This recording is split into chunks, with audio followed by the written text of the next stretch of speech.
Vamos então até Bruxelas, apertem os cintos e cá vamos nós. Vamos até Bruxelas. Ricardo.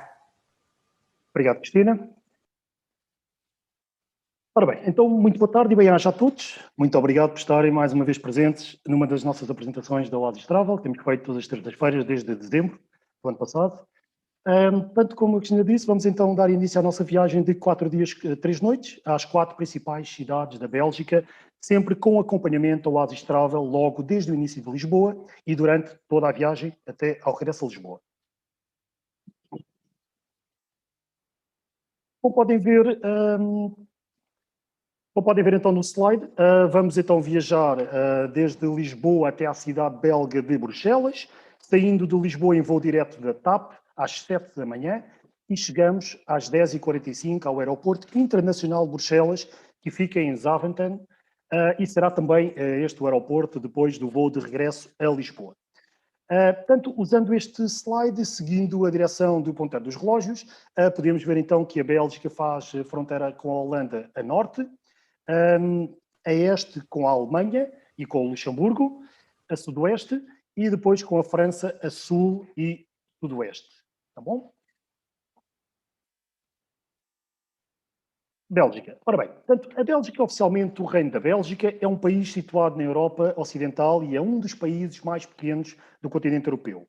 Tem cerca de 11 milhões de habitantes para uma área de 30.528 km². Ou seja, tem quase o mesmo número de habitantes de Portugal, mas Portugal tem uma área de 92.225 km². Em termos de bandeira, a bandeira da Bélgica é uma bandeira tricolor, é um tricolor das cores preto, amarelo e vermelho. A bandeira da Bélgica foi adotada pouco tempo depois dos belgas terem alcançado a independência dos Países Baixos em 1830. O seu principal significado é a própria independência do país.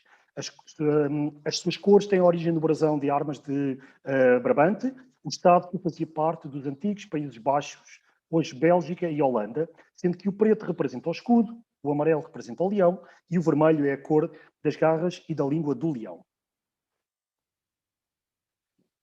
Idiomas. Portanto, a Bélgica tem dois principais grupos linguísticos, ou seja, temos os flamengos falantes do holandês e os valões que falam francês, além de um pequeno grupo de pessoas que falam também a língua alemã. Embora a grande maioria dos habitantes use a língua francesa para comunicarem entre si, os belgas falam cada vez mais o inglês e o espanhol, o que facilita em termos nós turistas. Portanto, relativamente à moeda, a moeda oficial é o euro, portanto, eles já têm a moeda oficial desde 1 de janeiro de 1999. Relativamente também aos custos em si, tanto como estamos numa capital europeia, os preços são, sem dúvida, um pouquinho superiores aos de Portugal. Por exemplo, um café expresso custa cerca de 2 euros, mas é óbvio, se pedirmos o mesmo café numa zona turística, o mesmo pode ser cerca de 3,5 € ou 4 euros. Para terem também uma noção, portanto, uma garrafa de água anda normalmente num euro, 1,5 €. Relativamente a vacinas e saúde, como temos falado, portanto, relativamente ao Covid, vamos falando caso a caso, mais em cima da hora, porque, como sabem, tem havido muitas alterações. Portanto, em termos de vacinas e saúde, não existe qualquer obrigatoriedade de vacinação preventiva para entrar na Bélgica. Documentos necessários para cidadãos portugueses, cartão de cidadão, bilhete de identidade ou quem queira levar passaporte válido nos postos fronteiriços. Relativamente à diferença horária, portanto, a diferença horária de Portugal face à Bélgica é de menos 1 hora. Portanto, quando em Portugal forem 14, na Bélgica serão 15 horas. Relativamente à corrente elétrica utilizada, portanto, 230 volts, 50 Hz e exatamente as tomadas do tipo C ou E. Alguns sítios também têm tipo F, mas são iguais às que usamos em Portugal e por isso, nas nossas casas em Portugal, e por isso não implica qualquer necessidade de terem adaptadores ou algo do género. Relativamente ao clima, tanto na costa e nas áreas mais próximas do mar, o clima é úmido e chuvoso e tem temperaturas moderadas. À medida que se avança para o interior, aumentam também as variações térmicas. Nas Ardenas, por exemplo, os verões são quentes e os invernos muito frios, com chuvas fortes entre os meses de novembro e março. As melhores épocas para viajar é entre os meses de maio e outubro, e o clima belga, tanto mais ou menos no mês de abril nós também gostamos de viajar, é sempre, se calhar não tão quente como o verão, mas, por exemplo, o mês de abril também é um ótimo para viajar. E como eu estava a dizer, tanto o clima belga gosta de pregar partidas e tem a mania de ser incerto. Ou seja, uma certeza existe. Quando o sol brilha na Bélgica, as ruas e os jardins enchem-se de pessoas, como se estivesse a comemorar algo importante. O período que vai desde o fim da primavera até ao início do outono é aquele que, de algum modo, dá maiores garantias de não encontrar frio cortante nem umidade excessiva. Ou seja, as nossas sugestões de programas é de agosto e setembro de 2021 e vamos ter também de 22 a 25 de abril de 2022, neste último caso, para aproveitar a luz e o bom tempo da primavera, a época da cidade mais florida e o feriado do 25 de abril, em Portugal. Curiosidades. Curiosidades da Bélgica, apenas as que nós destacamos, e sem dúvida que são sempre as mais importantes. Portanto, a Bélgica produz mais de 170 mil toneladas de chocolate por ano e o lugar onde mais se vende chocolates do mundo é o Aeroporto Internacional de Bruxelas, Zaventem. O consumo anual de chocolate por pessoa na Bélgica é de cerca de 6 quilos, sendo que o praliné é o bombom mais típico de Bruxelas e aquele que mais se consome. Em Antuérpia, portanto, eu estou a seguir em termos de imagem, se quiserem ver então na parte superior, agora o do meio. Portanto, em Antuérpia são negociados 80% dos diamantes brutos, 50% dos lapidados do mundo. A cidade de Antuérpia é, desde o século XV, um dos mais importantes centros do comércio de diamantes em todo o mundo. Existe um bairro na cidade chamado Diamond Quarter, onde se concentram várias fábricas de diamantes e lojas. Os preços, claro, são variáveis, desde peças a valores bastante simpáticos a outras com valores proibitivos para a maior parte das nossas bolsas. Outra das curiosidades, portanto, a Bélgica é o maior produtor de cerveja do mundo. Na Bélgica existem mais de 1.100 marcas de cervejas, produzidas por cerca de 160 fábricas distribuídas ao longo do país. Segundo as estatísticas, os belgas bebem em média mais de 100 litros por ano. Outra das curiosidades também, portanto, é que a Bélgica possui o maior número de castelos por metro quadrado do que qualquer outro país do mundo. São mais de 3 mil em todo o país, divididos entre palácios, fortalezas, mansões e construções do mesmo género. Outra das curiosidades é que o saxofone foi inventado por um belga, Adolphe Sax, nascido em Dinant, no início da década de 1940. Outra das curiosidades também, tanto o cartunista belga Georges Prosper Remy, conhecido como RG, é o criador da personagem Tintin e dos livros de banda desenhada As Aventuras de Tintin. Os belgas também são criadores de Os Estrunfos, Asterix e Obelix, Círculo e Fantásio, entre outras obras. E claro, sem dúvida que os mexilhões com batatas fritas, smooths, são o prato típico por excelência da cozinha belga, muito apreciado quer por locais, quer por nós turistas. E, claro, um último detalhe, portanto, a Bélgica é um dos países fundadores da União Europeia e foi criada em 1957. Bem, então, relativamente ao nosso programa. Portanto, como podem ver neste slide, podem observar então a sequência do nosso circuito. Tem os números também, vamos seguindo. Portanto, no primeiro dia entramos de avião na Bélgica pela cidade de Bruxelas, que visitamos e seguimos depois, no fim da tarde, por cerca de 100 km até Bruges, onde vamos pernoitar. Segundo dia, dia dedicado à visita de Bruges. Terceiro dia, iremos então logo pela manhã fazer a nossa saída em direção a Antuérpia para a visita da cidade e no final das visitas seguimos para Bruxelas. Peço desculpa, não. Portanto, terceiro dia, seguimos a relação a Ghent. Depois, sim, de Ghent, que é o número 3, seguimos para Antuérpia e depois, sim, seguiremos então no final do dia, no final das nossas visitas, seguimos para Bruxelas, onde iremos pernoitar. E claro, no último dia, quarto dia, já é um dia que já estamos em Bruxelas, é um dia para completarmos as nossas visitas à cidade de Bruxelas e por isso mesmo teremos o dia todo de visitas, sendo que depois, pelas 20h25, temos o nosso voo direto da TAP em direção a Lisboa e claro, como sempre informamos, portanto, existe também quem precisar a possibilidade depois de ligação ao Porto. Iniciando então, portanto, como eu disse, após a nossa chegada no voo da TAP proveniente de Lisboa, iremos ter o nosso almoço e iniciamos as nossas visitas a pé à cidade de Bruxelas. Normalmente estas são cidades que não permitem que os autocarros entrem nas zonas históricas, nas zonas centrais, e por isso também teremos que o fazer a pé e daí desfrutarmos ainda mais dos locais. Portanto, como eu estava a dizer, vamos então fazer a nossa visita. Portanto, desde o final da Segunda Guerra Mundial, Bruxelas tornou-se um importante centro para a política mundial. Alberga inúmeras organizações internacionais, políticos e diplomatas. É onde se concentrou a maioria das instituições constitucionais e organismos da União Europeia.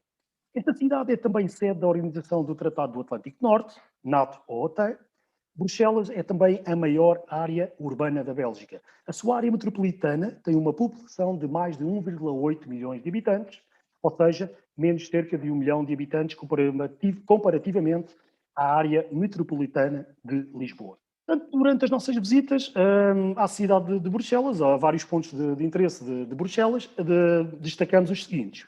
Tanto como podem ver no slide, temos então a Grande Place, ou Grote Markt em flamengo, é o coração geográfico, histórico e comercial de Bruxelas. Além de ser uma das praças mais notáveis da Europa, esta animada praça faz parte do conjunto arquitetónico do século XVII mais elegante de toda a Bélgica. Em 1695, os canhões do exército francês destruíram grande parte dos edifícios da praça, sendo que todos os edifícios tiveram que ser reconstruídos posteriormente, exceto o edifício da Câmara Municipal. Esta praça é também património mundial da Unesco e daí a sua proteção em termos arquitetónicos. Nesta praça também destaca-se o edifício, então, como eu estava a dizer, o edifício da Câmara Municipal, que é a joia arquitetónica mais importante e mais antiga da praça, porque foi um dos edifícios que não foi destruído. Portanto, no edifício, que data de 1459, vemos então uma torre de 96 metros de altura, rematada com uma estátua de São Miguel. As Galerias de Saint-Hubert. Portanto, inauguradas em 1847, as Galerias Reais de Saint-Hubert formam uma das mais belas e antigas galerias comerciais com telhado de vidro da Europa. Composto por 3 elegantes galerias de inspiração florentina, as galerias estão repletas de lojas e restaurantes de luxo e atraem cerca de 6 milhões de visitantes a cada ano. Catedral de São Miguel e de Santa Gúdula. Portanto, esta catedral histórica, dedicada a São Miguel e a Santa Gúlida, tanto que é a Santa Padroeira de Bruxelas, levou cerca de 300 anos a ser concluída. E a sua arquitetura abrange diversos estilos, como o românico, o gótico e renascentista. Pela sua importância e simbolismo, é um dos edifícios mais carismáticos da capital belga, Bruxelas. Palácio de La Monnaie. Como podem ver, temos então o seu teatro, o edifício mais emblemático desta praça, que atualmente também é utilizado pela Ópera Nacional Belga, que faz deste teatro a sua residência e, como tal, é um teatro bastante usado quer para peças de teatro, quer para espetáculos de ópera. A famosa estátua de Manneken Pis, tanto é um símbolo do humor belga. Esta estátua foi criada em 1378 e o Manneken Pis é um dos símbolos mais representativos e queridos de Bruxelas. O Manneken Pis é uma estátua com cerca de 50 centímetros, mas que, devido à sua importância da estátua, foram muitas as ocasiões em que diferentes exércitos tentaram roubá-la, até que um ex-presidiário conseguiu. Os habitantes de Bruxelas, claro, ficaram extremamente consternados, mas em 1619 foi colocada uma cópia no mesmo local e que se mantém até hoje em dia. Portanto, o que lá está é uma cópia e não a estátua original, mas sem dúvida muito interessante. Ora bem, tal como eu tinha dito, portanto, a visita de Bruxelas vai ser repartida. Num dia iremos ver, no primeiro dia das nossas visitas, iremos uma parte e, sem dúvida, que no último dia do nosso circuito dedicaremos todo o dia a visitas da cidade e, lá está, portanto, no último dia visitaremos então o exterior do atómio. Portanto, o atómio, como podem ver, é uma estrutura metálica constituída por 9 esferas de 18 metros de diâmetro, interligadas entre si por 20 tubos com escadas rolantes no interior e representa a molécula de ferro ampliada a 165 bilhões de vezes. Portanto, é uma estrutura que tem 102 metros de altura e o seu interior é utilizado para exposições de caráter permanente e temporário. Portanto, o atómio foi o pavilhão principal e o símbolo da Exposição Universal de Bruxelas em 1958, sendo que a Expo 58 foi a primeira exposição mundial depois da Segunda Guerra Mundial. Sem dúvida, um dos edifícios também muito importantes da cidade é o Parlamento Europeu. Portanto, a zona que abriga a maioria das constituições da União Europeia é conhecida como o Bairro Europeu de Bruxelas. Um dos edifícios mais representativos da União Europeia é o chamado Berlaymont, que tem uma planta em forma de X e 14 metros de altura. Foi construído em 1967, repito, 1967, como sede da Comissão Europeia. Portanto, o Parlamento Europeu evoluiu de forma significativa ao longo dos anos. Acumulou novas responsabilidades e ganhou importância.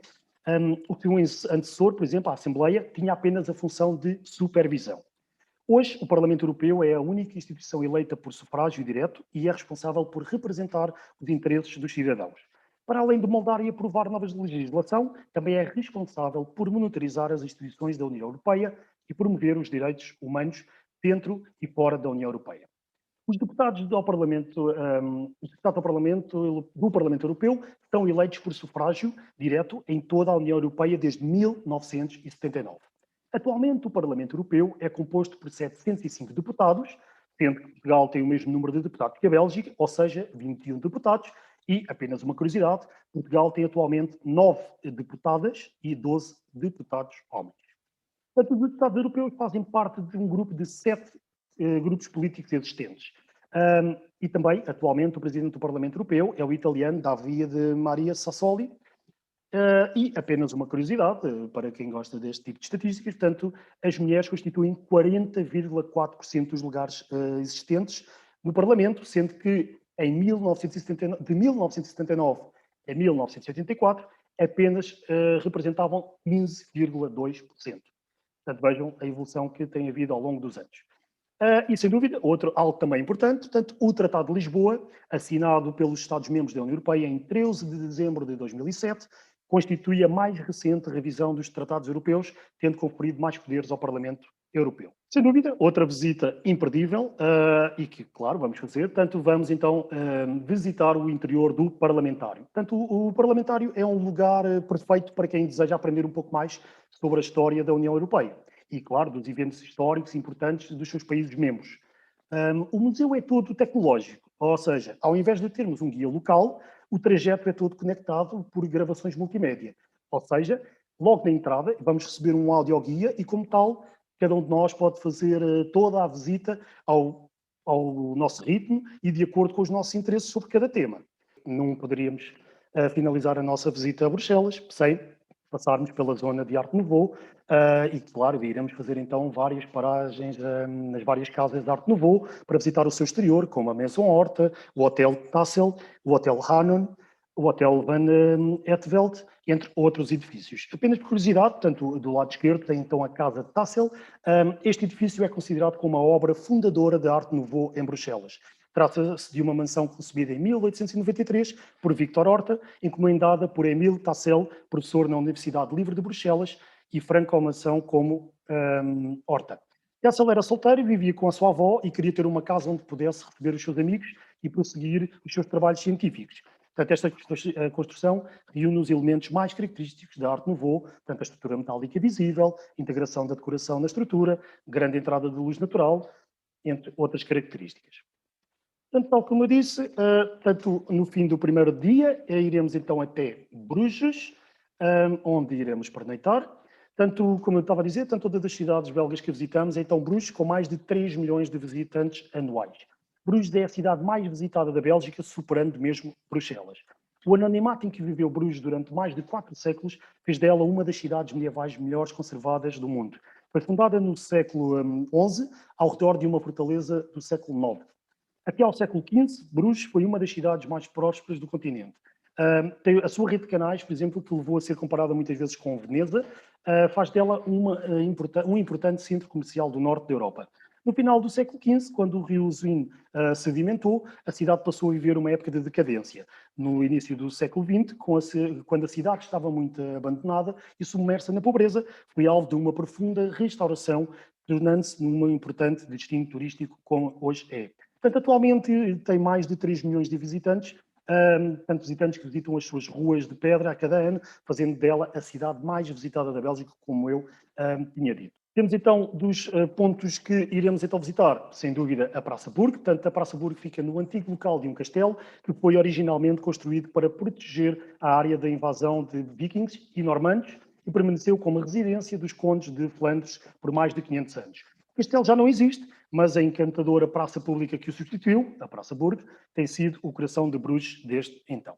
Outro dos locais que vamos visitar, o Markt, portanto a Praça do Mercado, tem a de estilo medieval, é o cenário dos marcos mais fotogénicos de Bruges, incluindo o campanário, Belfort, e o provincial of... portanto, no centro desta praça está uma estátua de Jan Breidel e Pietre de Konig, que desempenharam papéis importantes na resistência flamenga contra os franceses na Batalha de 1302 das Esporas Douradas. Outros locais que vamos visitar, tanto a Igreja de Nossa Senhora, tanto é a igreja mais famosa de Bruges e a sua torre de 122 metros de altitude é a mais alta da Bélgica. No interior podemos ver de perto a escultura de mármore branco de Madonna e a Criança, criada por Michelangelo. No início do século XVI, entre outras obras que podemos então ver, temos então pinturas sepulcros do século XIII e os belíssimos túmulos de Maria, a Duquesa de Borgonha e Charles de Gaulle. Depois então das visitas, teremos o nosso almoço e iremos dar a tarde livre, para quem quiser acompanhar o Guia da Oasis, claro, para desfrutarmos então dos encantos da cidade, tomar uma boa cerveja, se quiserem, numa das planadas, muito interessante. Portanto, iremos também visitar o Parque Minuwater, um parque muito interessante, o chamado também o Lago do Amor, e, sem dúvida, que iremos fazer também um agradável passeio de barco pelos canais de Bruges e que dá para conhecermos, por uma outra perspectiva, os principais pontos da cidade e encantarmos com a beleza arquitetónica. Continuando então, tanto no terceiro dia, após o pequeno almoço no hotel, seguimos de viagem até Ghent. Quase 20% da população de Ghent é de estudantes, o que torna a cidade uma das mais animadas do norte da Europa. O seu centro histórico não deixa a desejar em comparação com Bruges. Embora a sua história tenha pontos em comum com a de Bruges, Ghent sempre soube conservar melhor a sua economia. O seu papel industrial desde o início do século XIV e a sua fantástica universidade fizeram com que a cidade sempre se mantivesse viva. Dos quase 250 mil habitantes que tem Ghent, 45 mil são estudantes, fazendo da cidade uma das mais animadas da Europa. Acredita-se que Ghent foi fundada no século IX, quando Balduíno I de Flandres, Balduíno Braço de Ferro, construiu um castelo para proteger as abadias de São Pedro e São Pavão das expulsões dos vikings. Assim como Bruges, mas de forma mais limitada, Ghent também possui uma interessante rede de canais e um belo centro urbano medieval, sendo a cidade belga preferida pelos viajantes habituais. Portanto, em termos de passeios, um dos destaques, sem dúvida, portanto, será também uma visita a pé. Faremos então uma caminhada pelas pitorescas ruas de Grasley e Corenti, onde podem ver os frontões das suas casas de guilda, que justificam a razão pela qual são consideradas duas das mais belas ruas históricas de Ghent. Portanto, as casas de guilda eram as casas sede das associações e organizações de mercadores e de operários que tinham um juramento de entreajuda entre si e de defesa mútua. Ou seja, era um grupo de pessoas cujo trabalho pertence ao mesmo setor. Todos eles têm as mesmas leis, funcionam da mesma forma e têm interesses comuns e, por isso, criaram grupos sociais onde pudessem conversar e discutir todas as suas diferentes questões e assim tentar lutar por melhores qualidades de trabalho.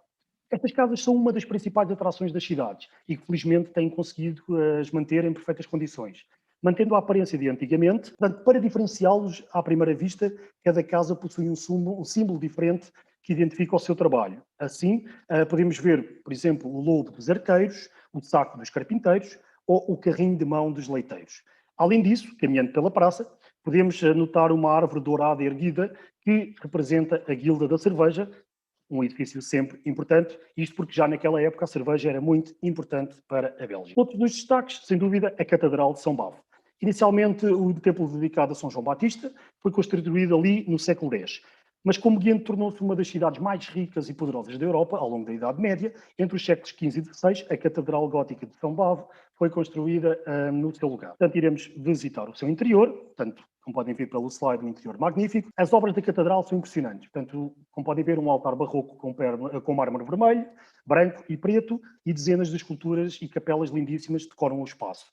E para complementar este espírito mais artístico, fica na igreja uma pintura muito famosa, a Adoração do Cordeiro Místico, um conjunto de 18 painéis com cenas bíblicas dos irmãos Van Eyck. A praça, portanto, o nome da praça Vrijdagmarkt vem do mercado que ocorre ali todas as sextas-feiras. No passado, esta praça era o local onde aconteciam as execuções públicas. Hoje é um ponto de encontro com cafés, restaurantes.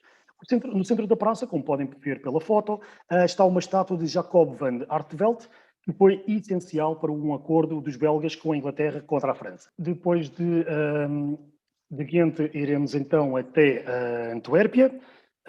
Tanto Antuérpia, famosa pela sua produção de diamantes, concentrando aproximadamente 85% da produção mundial. Tanto as 35 mil pessoas que trabalham neste setor fazem com que Antuérpia seja conhecida como a capital mundial dos diamantes. Antuérpia é a segunda cidade mais populosa da Bélgica, com mais de 500 mil de habitantes, importante centro cultural no início do século XVII. A cidade de Antuérpia sempre foi uma das cidades comerciais mais importantes do norte da Europa. Antuérpia é um dos portos, tem também um dos portos mais importantes da Europa, graças ao rio Scheldt, cuja profundidade permite a navegação de barcos mercantes de grande porte. Portanto, iniciaremos a visita a pé, tanto que alguma disse, tanto são cidades que têm que ser visitadas a pé, os autocarros não são autorizados a entrar, portanto iniciamos a visita a pé pela famosa rua de Kaiserlei e o Meir, em direção ao centro da cidade. Portanto, visitamos então o Museu Rubens Suisse, portanto a Casa-Museu de Rubens, a casa e estúdio dos últimos 29 anos da vida de dos pintores barrocos mais importantes do norte da Europa. A casa data do século XVII. Portanto, outra das visitas, a Catedral de Nossa Senhora de Antuérpia, é uma obra-prima de arquitetura gótica na Bélgica. Sendo a maior igreja desse estilo em todos os Países Baixos, é uma das maiores do mundo. Com uma torre de 123 metros, a Catedral fica bem no coração do centro histórico de Antuérpia, destacando-se, além do tamanho, pelas várias obras do mestre barroco Rubens. As obras da Catedral iniciaram-se em 1352, onde antes havia uma igreja românica do século XII, finalizando-se em 1521, desde 1965, a Catedral de Nossa Senhora vem passando por restaurações em maior ou menor escala, mas mantendo a traça original. Sem dúvida, portanto, o Grote Markt, a Praça Maior, onde podem ver as guildas, é uma magnífica praça com edifícios renascentistas, onde podemos observar o edifício da Câmara Municipal, a Fonte de Brabo e, sem dúvida, as suas famosas guildas, como eu estava a dizer. Portanto, após as visitas de Antuérpia, seguimos então para Bruxelas. Mas, como eu estava a dizer, portanto, ainda aqui na Grote Markt, uma das imagens que fica sempre de Antuérpia é, sem dúvida, a Praça, a Câmara Municipal, o edifício da Câmara Municipal, tanto na Praça Medieval de Grote Markt, como podem ver, a Fonte de Brabo fica em frente ao ornamentado edifício da Câmara Municipal. Tanto a fonte foi criada em 1887 pelo renomado escultor flamengo Jeff Lambrou. A extravagante estátua barroca representa uma lenda sobre as origens da cidade. Mais de 2000 anos atrás, Antuérpia era um pequeno povoado do Império Romano, quando um gigante russo chamado Druond Antigone se estabeleceu nas margens do rio Escalda e encarregou dos navios de navegar rio acima. Um soldado romano chamado Silvius de Brabo, supostamente parente de Júlio César, recusou-se a pagar e posteriormente matou o gigante num duelo, cortando a sua mão e jogando-a ao rio Escalda. Portanto, a mão tornou-se um símbolo da liberdade de Antuérpia e ainda figura no brasão da cidade. Portanto, a fonte de bronze de Brabo apresenta então Silvius Brabo no topo de um pedestal, inundando com o mítico monstro marinho. Então, como eu estava a dizer, após as visitas de Antuérpia, seguimos então para Bruxelas, onde pernoitaremos e no dia seguinte completaremos as nossas visitas em Bruxelas, tal como eu tinha informado. Finalizando com a parte dos hotéis, portanto, tentámos mostrar-vos umas imagens e alguns dos vídeos, porque só no local é que podem ver o deslumbrante que é estas cidades. Muito interessante para quem gosta de fotografia, ou também de fotografia, são cidades extremamente interessantes. Portanto, como eu tinha dito, relativamente aos hotéis, ficaremos então alojados 2 noites em Bruges.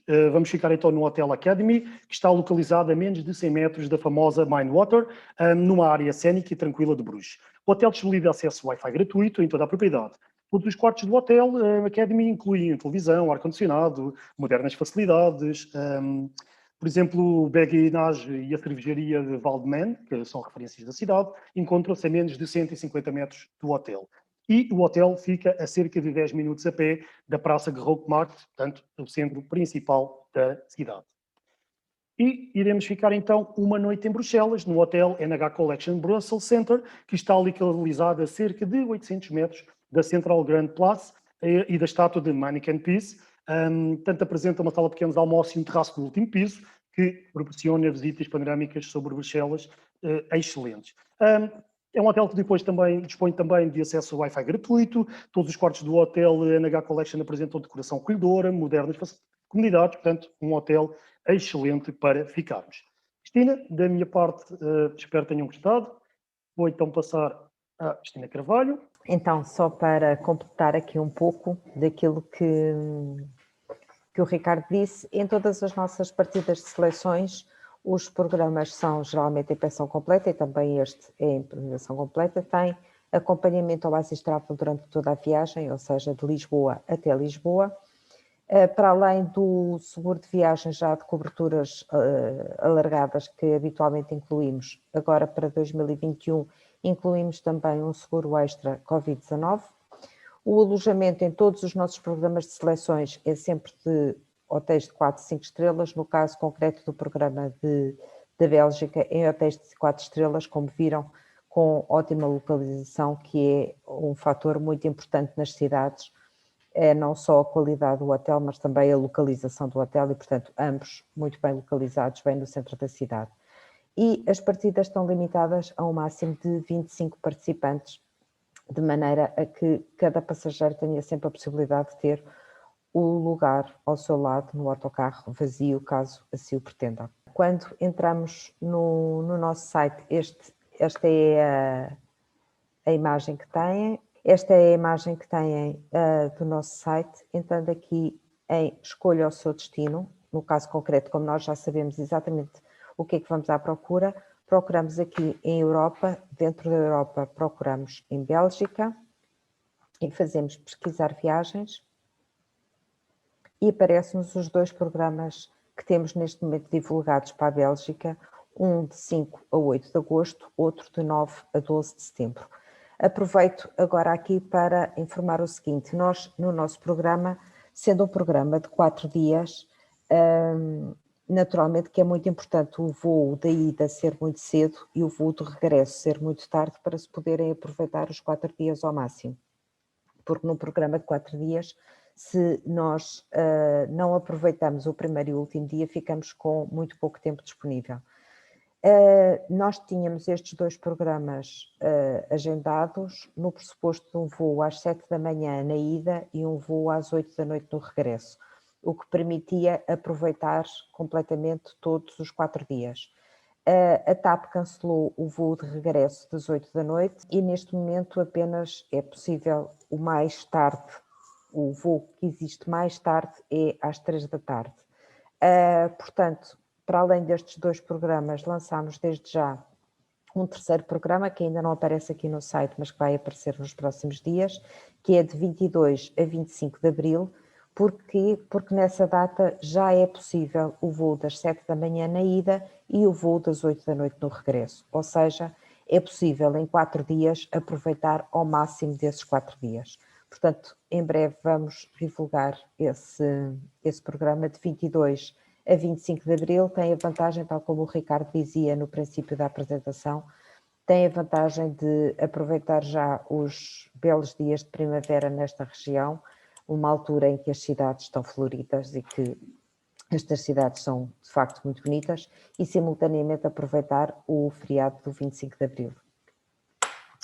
Dentro de cada um dos programas, entrando, tem todos os detalhes, portanto, andando para baixo, tem os destaques, aquilo que nós destacamos em cada uma das cidades visitadas, tem o itinerário em detalhe, tem a rúbrica dos preços, com os preços totais e os preços para pagamentos e mensalidades.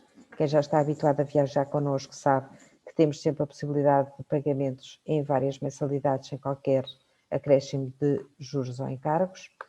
A informação útil, algo que o Ricardo disse no início da apresentação, o mapa com o itinerário que faremos e a galeria com algumas imagens dos sítios visitados. Voltando cá acima, aqui têm o programa detalhado todo em PDF, podem partilhar o programa por Facebook com amigos, podem enviar por o e-mail para alguém que pretendam ou podem imprimir. E aqui, onde está o meu cursor, podem fazer o vosso pedido de reserva, se de facto o programa vos entusiasmou. E é este a última apresentação desta nossa temporada. Como o Ricardo dizia no princípio da apresentação, nós desde dezembro que temos feito estas apresentações semanais, todas as terças-feiras. Espero que estas apresentações às terças-feiras vos tenha ajudado a superar o isolamento que todos nós vivemos desde dezembro até hoje. foram tempos algo difíceis, de muito isolamento e pronto, nós decidimos fazer estas apresentações semanais com o intuito de vos ajudar a viajar um pouco, de vos fazer companhia e de ajudar a sonhar. Todos nós precisamos de sonhar um pouco, todos nós somos sonhadores e precisamos sonhar um pouco de vez em quando. Portanto, esperamos que estas apresentações às terças-feiras vos tenham ajudado, era esse o nosso objetivo, esperamos ter conseguido. Como eu dizia, esta será a última apresentação desta temporada e isto porque já estamos em junho, felizmente já podemos todos sair de casa, já começa a haver bom tempo e naturalmente que já há menos isolamento do que existia até agora e que com o bom tempo começamos todos a sair mais e por vezes nem sempre todas as pessoas estão em casa a esta hora para poder assistir. Portanto, vamos fazer aqui o interregno. Esta vai ser, então, a última apresentação desta nossa temporada, mas quem sabe voltaremos no final do verão, quem sabe. Aproveito para relembrar, e exatamente por ser esta última oportunidade, aproveito para relembrar que todas as viagens que encontram no nosso site, seja esta da Bélgica ou qualquer uma, para qualquer destino, todas elas podem ser feitas no conceito de família e amigos, ou seja, todas elas podem ser feitas à medida, imaginando que gostariam de fazer um circuito, mas aquela data não é a mais conveniente, ou então gostariam de fazer um circuito, mas não gostariam de fazer em grupo, mas sim em privado, só para o vosso núcleo de amigos ou de familiares. Pois qualquer um dos programas que está no nosso site poderá ser feito nesse contexto, é só uma questão de nos informarem qual o programa que gostariam de fazer, qual a data pretendida, qual o número de pessoas e, seja qual for o número de pessoas, nós estamos disponíveis para fazer uma cotação à medida e teremos todo o prazer nisso. E pronto, assim vos deixamos. Esperamos que fiquem bem, que fiquem com saúde, aproveitem ao máximo o verão para usufruir do sol, para viajar, agora que já podemos, aproveitem, para viajar de viva voz e para ver pessoalmente os locais em vez de os ver só por computador. E é tudo da nossa parte. Obrigado por todas as companhias que tivemos ao longo destas terças-feiras. Foi muito, muito gratificante ter tão boa companhia e tanta gente. Muito obrigada a todos. Obrigado, nós.